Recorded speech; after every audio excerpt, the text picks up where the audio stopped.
వెంకట్ నాయక్ గారు, మరి ఇవాళ తెలంగాణ రాష్ట్రంలో యూరియా కొరత ప్రధాన సమస్యగా మారింది. మరి యూరియాను అందుబాటులో ఉంచడంలో వ్యవసాయ రంగ అధికారులు పూర్తిగా వైఫల్యం చెందారని అంటున్నారు. మీరేమంటారు? ముందుగా మీకు ప్యానల్ పెద్దలకు నమస్కారం. రాజు నాయక్ గారు ఉంటే బాగుండేది, కానీ రాజు నాయక్ గారు లేరు, రాజు నేత గారు ఉన్నారు కాబట్టి నేను కొన్ని విషయాలు చెప్పే ప్రయత్నం చేస్తాను మేడం. అంటే ఇందాక ఆల్రెడీ లక్ష్మణ్ గారు టెక్నికల్ గా కొన్ని విషయాలు చెప్పుండే. 9.80 లక్షల టన్నుల యూరియా రావాల్సిన అవసరం ఉంది. సో ఈ మంత్ వరకు అయితే 8.30 లక్షల టన్నుల యూరియా రావాలి, కానీ 5.30 లక్షల టన్నుల వరకు ఇచ్చిర్రు. మిగతా 3 లక్షల టన్నుల వరకు కొంచెం పెండింగ్ లో ఉంది. సరే, మొన్న కాంగ్రెస్ పార్టీ ఎంపీలు పార్లమెంట్ లో, ఉభయ సభల్లో ఉన్న ఎంపీలు పార్లమెంట్ లో పోయి కొట్లాడితే, జేపీ నడ్డా గారికి రిప్రజెంటేషన్ ఇచ్చుకుంటూ పోతే వారం రోజుల పాటు కొట్లాడి, అదేవిధంగా పార్లమెంట్ లో వాయిదా తీర్మానం ఇచ్చిన తర్వాత 62,000 టన్నుల యూరియాని సప్లై చేస్తామని అన్నారు. అప్పుడు ఎంత అవుతుందంటే 5.92 లక్షల టన్నుల యూరియా ఈ తెలంగాణ రాష్ట్రానికి సప్లై అయినట్టు, ఏది అకార్డింగ్ టు మొత్తం డేటా ప్రకారం. రాజు నాయక్ గారు ఏమని చెప్పిపోయారంటే, నాకు తెలిసి ఉన్నారో లేదో వాళ్ళు లెఫ్ట్ అయిపోయినట్టున్నారు. కాంగ్రెస్ పార్టీ ఏం చేస్తుంది, కాంగ్రెస్ పార్టీ ఎంపీలు ఏం చేస్తున్నారని చెప్పి చెప్పుకుంటూ పోయారు. మేడం, అసలు 22,000 టన్నులు యూరియా తెచ్చింది కూడా కాంగ్రెస్ పార్టీ ఎంపీలే. వారం రోజుల పాటు వాళ్ళు కొట్టడం వల్ల ఆ యూరియా వచ్చింది. జేపీ నడ్డా గారిని, ఏది రసాయనాల మరియు ఎరువుల శాఖ మంత్రి గారిని మేము ఎరువుల కోసం కలిస్తే, బీజేపీ పార్టీ ఎంపీలు కానీ లేకపోతే వాళ్ళు కేంద్ర మంత్రులు కానీ రాజకీయాల కోసం కలుస్తున్నారు. ఆ తేడా స్పష్టంగా కనబడుతుంది. సరే, ఇదంతా పక్కన పెడదాం. పార్లమెంట్ లో, లోక్సభలో వాళ్ళకి స్థానాలు లేవు, ఏది బీఆర్ఎస్ పార్టీకి. రాజ్యసభలో 4 అయితే ఉన్నారు కదా, మా 4 ఏడికి పోయారు? మరి ఆ 4 ఏ రోజైనా మాకు మద్దతు తెలిపిరా? లేకపోతే ఏది ఎరువుల కోసం రోడ్ల మీదకి వచ్చిరా, పార్లమెంట్ లో ధర్నాలు చేసిరా, జేపీ నడ్డా గారిని కలిసిరా? ఒక్క ఫోటో ఉంటే ఒక్క ఫోటో బయటికి తీయమని చెప్పండి. ఏదో గల్లీలో ఇక్కడ పోరాటం చేసి ఢిల్లీలో దోస్తానం చేసుకుంటూ ఇక్కడ వాళ్ళకు ఒక ఎదురు మాట చెప్తే మాకు ఇబ్బంది అయితే అనుకున్నాం ఏదైతే ఉందో, రైతులు రెచ్చగొట్టడం అవుతుంది కదా మేడం. ఇక్కడ బీఆర్ఎస్ పార్టీ, బీజేపీ పార్టీ చాలా క్రిస్టల్ క్లియర్ గా తెలంగాణ రైతులు మోసం చేస్తున్న విషయం క్లియర్ గా కనబడుతుంది. మరి కాంగ్రెస్ పార్టీ ఏం చేస్తుందంటే, ఒకటి నేను చెప్తున్నా, స్పష్టం చేసే ప్రయత్నం చేస్తున్నా మేడం. ఒకటి మీరు ప్రధానంగా అర్థం చేసుకోండి. ఈ రోజు ఇందాక 1 గంట క్రితం రామచంద్రరావు గారు, బీజేపీ పార్టీ రాష్ట్ర అధ్యక్షులు, ఒక ప్రెస్ మీట్ పెట్టింది. ఆ ప్రెస్ మీట్ లో ఏమని చెప్తారంటే, తుమ్మల నాగేశ్వరరావు గారంట ఎరువుల యొక్క కొరత ఉందని చెప్పి చెప్పడం వల్ల అంట, బ్లాక్ మార్కెట్ లో ఎరువులన్నీ పోవడం వల్ల అంట ఎరువుల కొరత ఏర్పడిందంట తెలంగాణ రాష్ట్రం. అది మాకు కావాల్సింది ఏదైతే ఉందో 8.30 లక్షల టన్నుల ఎరువులు ఈ మంత్కు రావాలి, ఆగస్టు 15 కల్లా రావాలి. అది మీరు ఇచ్చేస్తే మేము అడగాల్సిన అవసరం ఏముండే? అడిగితే రాంగ్ ఇండికేషన్ పోతుందా? అడిగితే ఇంకేమైనా ఇబ్బంది అవుతుందా? ఆయన ఏమంటాడు, రెడ్ సీలో ఏదో వార్ జరుగుతుంది, ఇరాన్ ఇజ్రాయెల్ మధ్య వార్ జరుగుతుంది, అందుకోసం ఇరాన్ నుంచి మనం సప్లై రావట్లేదు అంటున్నారు. నీమ్ కోటెడ్ ఇక్కడ వచ్చిన తర్వాత నీమ్ కోట్ చేస్తాం మేడం దాన్ని. సో నీమ్ కోటెడ్ అక్కడ నుంచే సప్లై రావట్లేదు ఈరోజు అని చెప్పి చెప్పే ప్రయత్నం చేస్తున్నారు. ఒక మాట స్పష్టం చేస్తున్నాం మేడం, కాంగ్రెస్ పార్టీగా తెలంగాణ రాష్ట్ర రైతుల మీద ప్రేమ ఉంది కాబట్టి రైతు భరోసా పైసలు ఏదైతే ఉందో అది త్వరితగతిన మేము రిలీజ్ చేసినాం. అది రైతుల పట్ల మాకున్న ఏది పక్షపాత ధోరణి. అదేవిధంగా మీరు ఇంకో మాట కూడా అర్థం చేసుకునే ప్రయత్నం చేయాలి. తెలంగాణలో ప్రధానంగా రైతులు అంటే ఖరీఫ్ సీజన్ లో ఏది మన అగ్రికల్చర్ వరి ఎక్కువ పండిస్తారు కాబట్టి వరికి ఎక్కువ యూరియా అవసరం ఉంటుంది మేడం. పచ్చి రొట్టె స్టార్టింగ్ వేస్తారు, కానీ యూరియా ఎక్కువ అవసరం ఉంటుంది. ఆ అవసరాన్ని ముందే దృష్టిలో పెట్టుకొని గౌరవ తుమ్మల నాగేశ్వరరావు గారు కానీ లేకపోతే వ్యవసాయ శాఖ అధికారులు కానీ ఎప్పటికప్పుడు లేఖలు రాసుకుంటూ కేంద్ర ప్రభుత్వాన్ని జాగ్రత్త చేసే ప్రయత్నం చేస్తారు. ఇక్కడ ఉన్న కేంద్ర మంత్రులు కూడా విజ్ఞప్తి చేసే ప్రయత్నం చేస్తారు. గౌరవ ముఖ్యమంత్రి గారు ట్విట్టర్ వేదిక కానీ లేకపోతే జేపీ నడ్డా గారిని కానీ చాలా సార్లు కలిసిన సందర్భాలు ఉన్నాయి.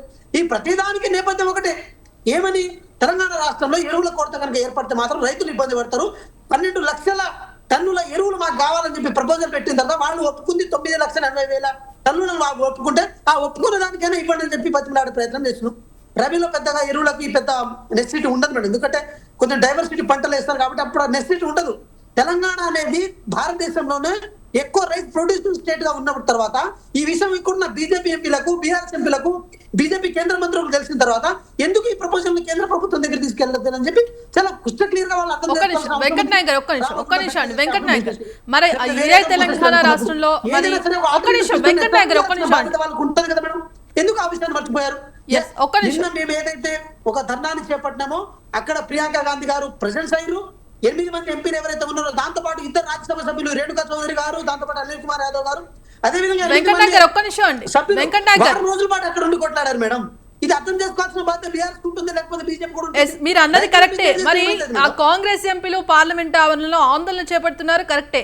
మరి ఎందుకు ఇప్పటికీ అయినప్పటికీ అటు ఆందోళన చేపడుతున్నారు, కేంద్రం మీద ఒత్తిడి తీసుకొస్తున్నారు, ఆయన కూడా మరి ఎందుకు ఇవాళ తెలంగాణ రాష్ట్రంలో యూరియా కోసం ఎన్నడూ లేని విధంగా ఇవాళ క్యూ లైన్లో నిలబడాల్సిన పరిస్థితి ఏర్పడింది?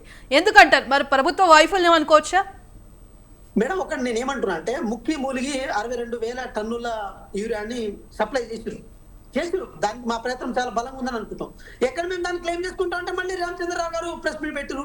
నేను ఏమంటున్నా అంటే మేడం, తెలంగాణ రాష్ట్రం హై రైస్ ప్రొడ్యూసింగ్ రాష్ట్రం అని అనుకున్న తర్వాత, ఇక్కడ వడ్లు మంచిగా వండుతాయి, ఖరీఫ్లో ఎక్కువ వండిస్తారని తెలిసిన తర్వాత, వర్షాలు కూడా మంచిగా పడుతున్నాయి అంతా సరే. బీఆర్ఎస్ పార్టీ శాపనార్థాలు కాకిలు ఎక్కడ ఒక ఫోర్ ఫ్రంట్లోకి రాలే, వరుణదేవుడు కరుణించడు కాబట్టి ఇక్కడ రాష్ట్రంలో పంటలు మండిగా పండిస్తున్నాయని తెలిసిన తర్వాత కూడా బీజేపీ పార్టీ ఇప్పుడు ఎరువులు రాష్ట్ర ప్రభుత్వం జాబితాలోకి వచ్చే అంశం కాదు మేడం, అదంతా కేంద్రం సరఫరా చేయాల్సిన అవసరం ఉంది.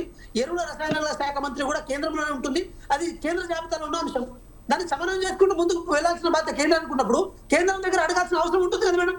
దాన్ని కేంద్రం కాకి లెక్కలు చెప్పి బ్లాక్ లో అమ్ముకుంటున్నారు, ఇది చేస్తున్నారు అంటే అది మా బాధ్యత కాదు కదా మేడం.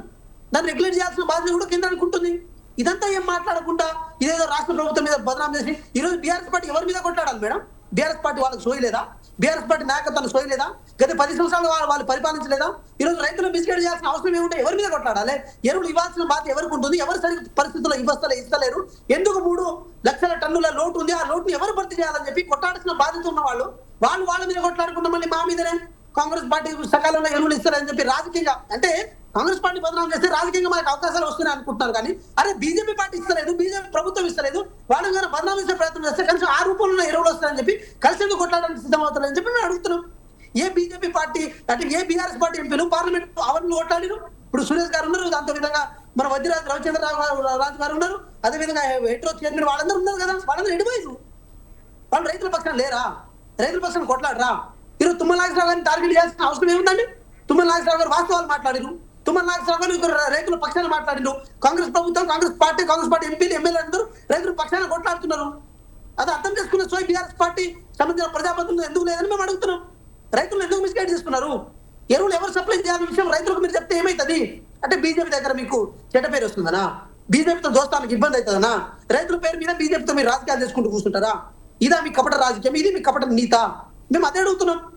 మీ ఇంకో మాట కూడా మీరు ప్రధానంగా అర్థం చేసుకోవాల్సిన అవసరం ఉంటుంది మేడం. మేమేమంటున్నాం అంటే ఒకటి వాళ్ళంటే ఇది మన కొంచెం వాళ్ళకు బీజేపీ పార్టీ కాన్స్పిరసీ కూడా నేను చెప్తా.